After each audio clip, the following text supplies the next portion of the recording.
Bonjour et bienvenue. Alors aujourd'hui c'est un tirage qui m'est inspiré par le tirage de la semaine dernière et notamment du fait que je vous ai dit de vous souvenir de vos rêves et de la puissance de leur symbolisme actuellement. On est dans une période des éclipses et pour moi il y a un ton très ténu entre la réalité et tout ce qui est du monde onirique et symbolique.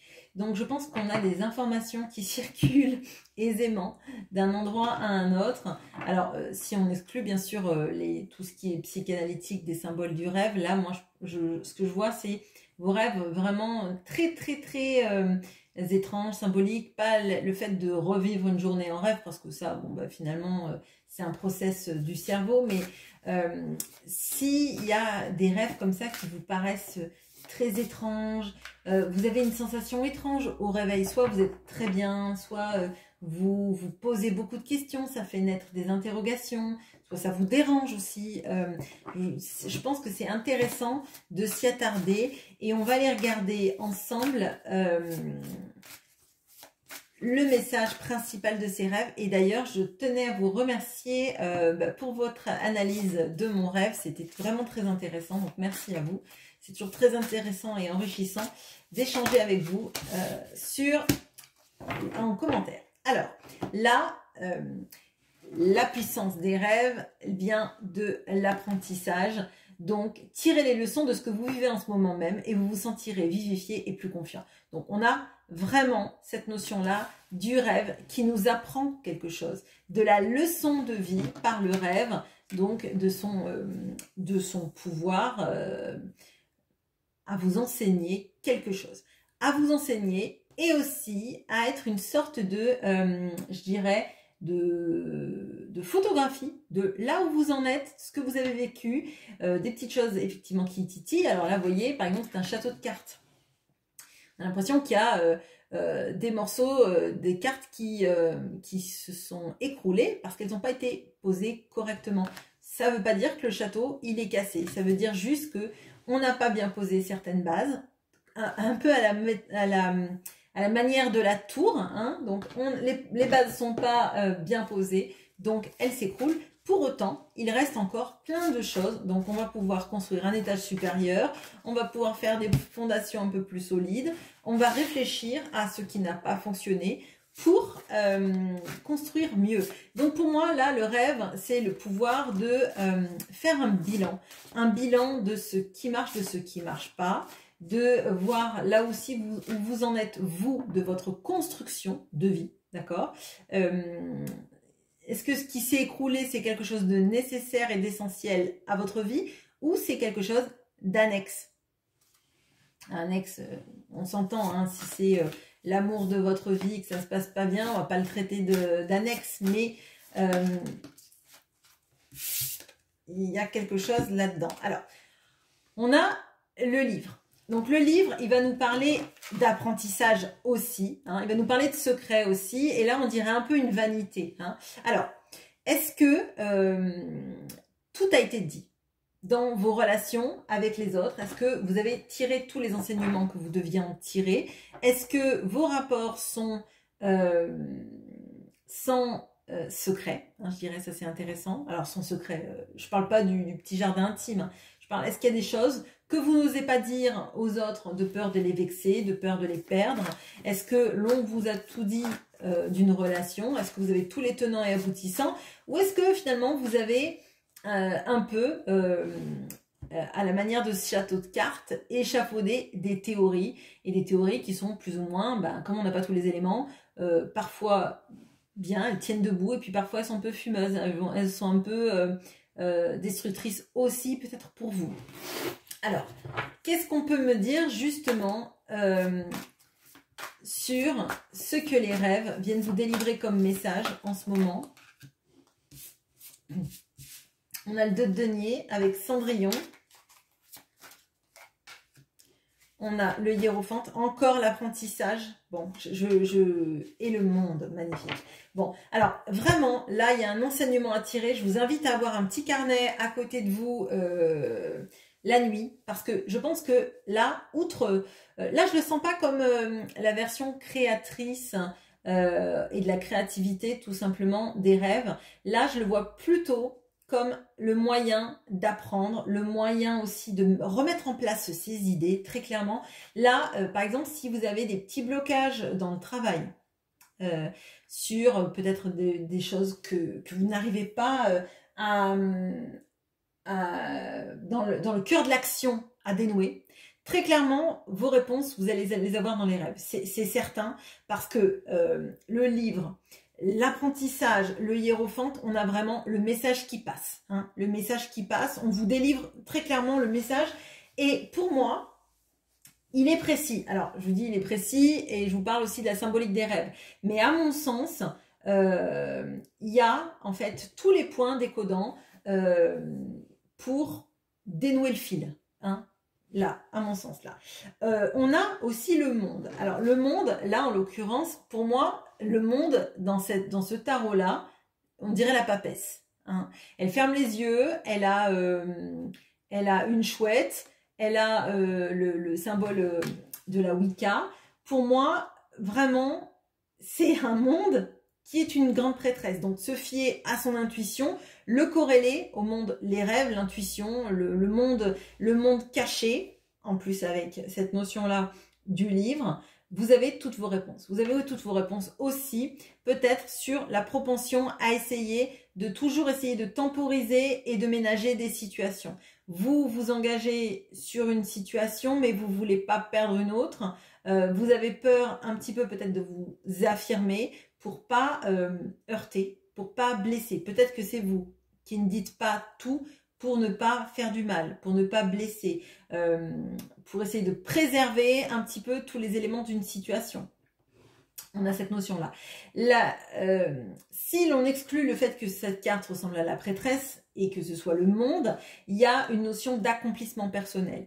Je pense que l'accomplissement personnel ne se fera que lorsque vous aurez vraiment accepté d'aller plonger dans cet inconscient, d'aller plonger dans tous vos secrets intérieurs, je dirais, et de rebâtir ce château de cartes. Mais le rebâtir pour vous. C'est-à-dire que si vous avez envie que y ait pas, les cartes soient pas sur le côté, mais elles soient tout en haut pour faire une tour Eiffel, je sais pas, ben, vous en avez le droit aussi. Vous n'êtes pas obligé de faire une structure, je dirais, très grosse pour qu'il y ait d'autres cartes qui s'empilent et qui ne soient pas les vôtres. Bon, je ne sais pas si je suis claire dans ce que je dis, mais bon. Alors, j'ai envie d'éclairer là justement ce que vous apprennent ces rêves sur votre vie amoureuse. Et après, je vais regarder sur votre vie professionnelle, alors pour les personnes qui travaillent encore, et dans un contexte relationnel plus large. Et peut-être même spirituel, on va voir.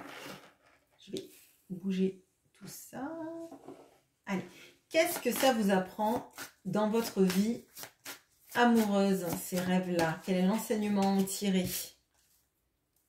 Alors, on a la montagne, en l'occurrence, on a l'impression que c'est le mur, là, le grand mur entre les marcheurs blancs et les territoires du Nord dans Game of Thrones.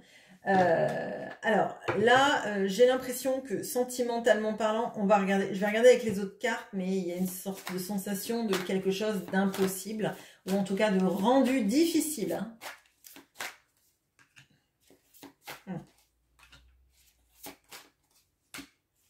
Ok, alors là, l'impression que j'ai dans ce tirage-là, sentimentalement parlant, c'est qu'en fait, on est un peu cantonné, je vais dire, à rester à la maison, à attendre.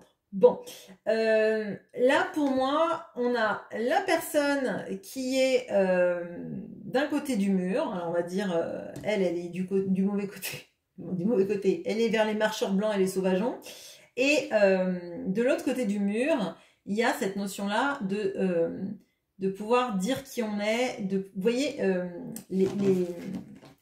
ces deux personnages, enfin ces trois personnages en l'occurrence, elles ont des robes toutes blanches, elles rayonnent.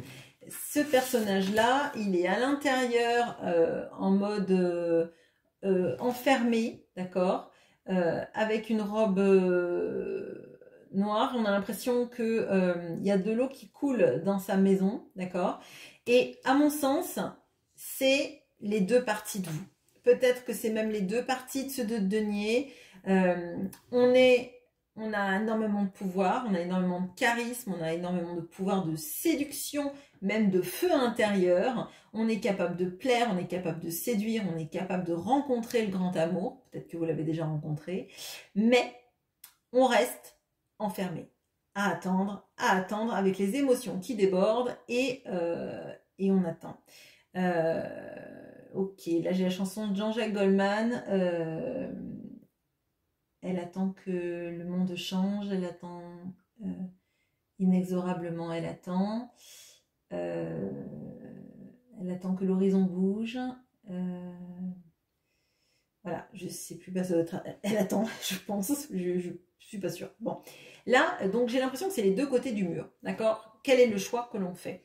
Est-ce que on reste du côté du mur à attendre, ou est-ce qu'on déploie ses ailes tel le phénix et on va profiter de la vie, on va être la reine de la nuit, on va être la personne qui s'accorde le droit de vivre, hein, d'être aimé.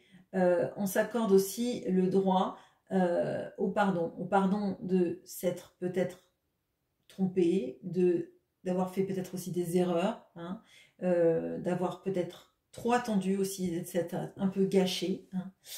Mais il y a cette notion-là, enfin moi je le ressens, le droit au pardon en fait, mais de se pardonner soi-même, peut-être aussi de pardonner à quelqu'un d'autre, hein, peut-être de vous avoir fait du mal aussi, et de vous avoir mis peut-être dans une attente. Il y a peut-être de ça, d'accord? D'ailleurs, là sous le 2 de denier, on a cette notion-là des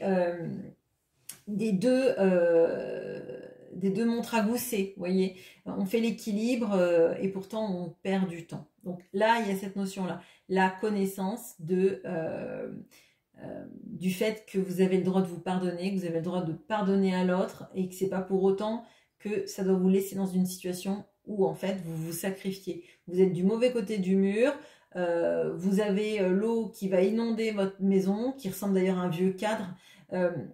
C'est comme si vous étiez figé dans le temps, vous voyez la beauté de la nature à l'extérieur, vous voyez que la situation elle n'est pas agréable, mais vous restez en espérant peut-être que la situation se décante, que finalement les marcheurs blancs ne soient pas des grands méchants, qu'il ne fasse pas super froid, enfin pour les gens qui n'ont pas vu la série ou qui n'ont pas lu le livre, bon ça ne vous parlera pas, mais on a cette notion-là, attendre ne sert à rien avec tout le potentiel que vous avez de déployer vos ailes. Bon, ok, alors d'un point de vue professionnel, l'apprentissage, il vous permet quoi?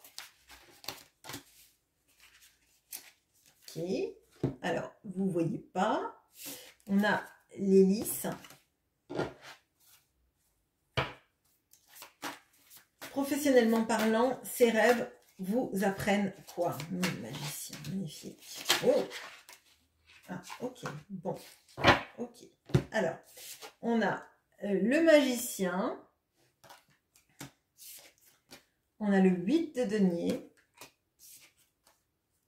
On a le diable. Alors, là, deux arcanes majeures. Le diable sort énormément en ce moment. Et pour une fois, je vous dirais que c'est plutôt dans le positif. Je vais m'expliquer. Vous savez, les cartes de tarot, elles ne sont pas manichéennes. Il n'y a pas que du bon, il n'y a pas que du mauvais, d'accord? Et potentiellement, ça nous amène à la responsabilité de nos choix, de nos attachements, d'être vraiment acteur en fait de notre vie et de pas se mettre dans un truc de oh tout ça ça m'arrive et c'est terrible, etc., etc. Là en l'occurrence vraiment les lys vont nous parler du fait de la pureté de l'âme, la pureté de la conviction, la pureté de son engagement vis-à-vis de soi-même. Bon, dans un domaine professionnel, ça va nous parler vraiment de retrouver cette alors je dirais presque cette pureté, cette flamme, cette envie en fait d'y arriver, de renouveau et de se dire que, vous voyez, les lys, ce sont des bulbes, et donc tous les ans, ils refleurissent. Même si vous vous en occupez pas, ils vont refleurir. Il y a quelque chose sur, vous pouvez avoir confiance dans le destin, notamment parce que vous avez énormément de compétences, parce que le magicien est là. Vous pouvez avoir confiance dans le fait que vous allez réussir à faire éclore vos lys, votre passion, votre savoir, que votre envie, elle ira quelque part. Elle est menée à aller quelque part de bien, parce que les autres cartes vont dans ce sens-là. Le 8 de denier, ça nous parle peut-être de réviser pour des examens, ça nous parle aussi de formation, ça nous parle de choses qui nous font du bien, qui nous amènent à l'étape supérieure, encadrée par deux arcanes majeurs. Le 8 de denier, il vous amène effectivement à la réussite, à avoir encore plus de cordes à votre arc, à vous expanser, je dirais. Vous expanser et montrer qui vous êtes. Là, le diable, je le vois plus dans j'arrête avec mes attachements et je montre que je suis... en plus, il est sous, vous voyez, il est sous la reine de bâton. Et il y a cette notion-là de se montrer au monde et d'oser montrer que oui, on est là, on est fort, on est brillant, que les autres peuvent aussi nous envier, mais dans le côté positif des choses, hein, pas de susciter la jalousie, mais envier qui on est et notre manière de nous affirmer. Là, à mon sens, dans les rêves, c'est un terreau pour vous dire que vous ne rêvez pas pour rien, vous rêvez de votre réussite et des choses qui sont atteignables par vous parce que vous les avez initiées. S'il y a des formations dont vous rêvez pendant la nuit, à mon sens, c'est la bonne chose vers laquelle se lancer, d'accord, en termes de formation, c'est très clairement ça. Si vous rêvez de vos examens, bah, potentiellement, c'est comme si vous faisiez une révision accélérée dans votre tête. Mais à mon sens, il y a quelque chose vraiment de montrer au monde votre valeur professionnelle, votre capacité à créer des choses magnifiques, des renouveaux dans le domaine professionnel. Bon, alors, hop, hop, je vais bouger ça et on va passer... dans le relationnel, vos rêves peuvent vous permettre... Que peuvent vous permettre vos rêves dans le domaine professionnel? On a la faux. Pas professionnel, relationnel, pardon. Ok, on a la faux. La reine de denier. 8 de coupe. Ok. Et le 3 de coupe. Ok, bon. Alors, là, la faux, dans le domaine relationnel, avec en plus le 8 de coupe, je dirais, elle vous amène à faire le tri. Hein. Faire le tri dans vos énergies, dans votre relationnel, des personnes qui matchent avec vous et qui ne matchent plus avec vous. Malheureusement, ça arrive. Alors, on ne vous dit pas nécessairement Bah, avec la faux... Si, quand même. Avec la faux, effectivement, vous faites un tri. Ça ne veut pas dire que vous devez balancer des vérités et faire un gros, je dirais, strike dans vos amitiés, mais on voit très clairement qu'il y a un tri important à faire, avec qui ça match toujours et avec qui ça ne matche plus, qui ne correspond plus à vos valeurs, qui ne correspond plus à la manière dont vous avez envie de vivre votre vie, qui... lorsque vous êtes avec ces personnes-là, vous procure de la joie, d'accord, une sensation de se sentir bien, de se sentir même si vous êtes parfois un peu fou, un peu folle, de l'accepter, et qui vous donne envie de partir en fait. Vous vous sentez pas bien, vous n'avez pas forcément envie de rester avec ces gens-là. Peut-être même qu'il y a des personnes qui vous vampirisent un petit peu. Hein, je peux le ressentir comme ça. Alors, dans vos rêves, typiquement, ça va être des personnes vous les voyez, vous avez l'impression que vous les fuyez, ou qu'ils viennent chez vous sans vous demander, comme s'il y avait une sorte de notion de vampirisme, de pas avoir de limite, vous voyez, ils viennent chez vous quand ils veulent, mais peut-être que vous pouvez pas venir chez eux quand vous voulez, vous voyez, ce genre de choses. Là, très clairement, on a ça. On a cette notion de tri et de faire vraiment le distinguo entre les gens avec qui vous avez envie d'être et les gens, ben, finalement, avec qui vous êtes à un court moment et ça va bien, en fait, ça suffit. Ok. Et d'un point de vue spirituel, ces rêves-là, à quoi ils servent? On a le fouet.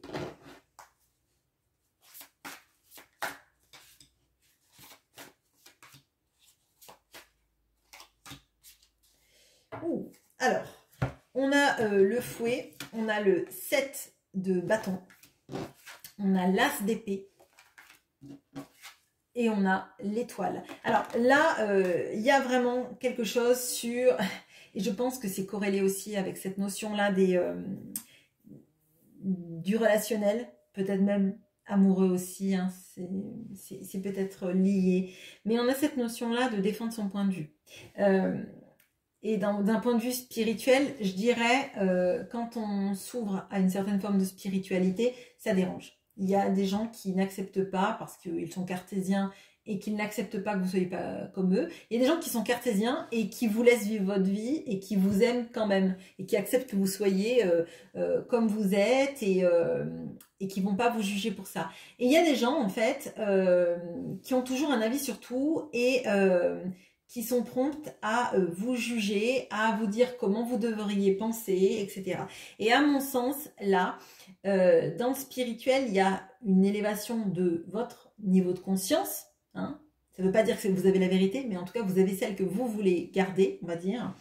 Et vous avez surtout cette notion-là d'une guérison. La spiritualité, elle est là aussi, dans une certaine forme de spiritualité. Et pour moi, c'est important d'avoir de la spiritualité et de l'ancrage. Ça vous permet d'être un lien entre le pragmatique et le spirituel. Donc, on a les deux et on peut très bien avoir des amis qui sont très pragmatiques et des amis qui sont très spirituels. À partir du moment où chacun vous laisse être qui vous voulez, c'est chouette.